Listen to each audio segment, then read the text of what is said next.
Alas 8:04 na mga kapatid. Pasado na naman atang almusal ito. Ayan. Yung aming kakainin. Atin pala kung nandito kayo sa harap namin. Ito yung ating kakainin. Oh, kilala nyo ba yan mga kapatid? Bagoong yan na ginataan. Oh, yan eh. Ito yung talagang popular na ulam ng mga ano to.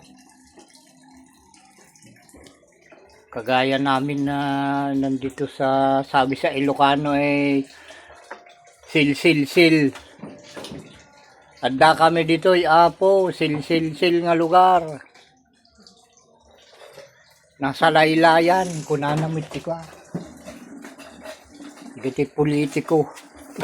Nasa laylayan. In short, dukha mga kapatid, kahit sa Biblia mo pa basahin dukha. Yung mahihirap na sinasabi. Ayan. Ito yung mga natural na ulam ng mga kagaya namin mga kapatid. Baka sabihin ninyo ito. Marami ang kung ano-anong pumapasok sa isipan. Pinapakayo yung mga ulamin na dinalang.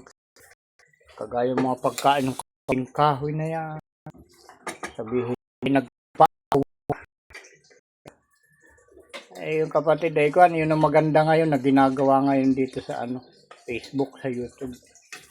Kung ano yung original, ano yung mga tunay, ay yun lang ang dapat nating ipakita. Diba mga kapatid? Yun ang mahalaga eh. Yung tunay, yung dapat, kung ano yung mabuti. Diba? Ang isip lang kasi ng ating mga kapwa Pilipino, mga taga-sanglibutan ang hindi mabuti. Diba? Kaya sana pahigpitan pang mabuti ng ating social media, yung pagbibigay ng karapatan sa bawat naghahangad ng tama at mabuti mga kapatid.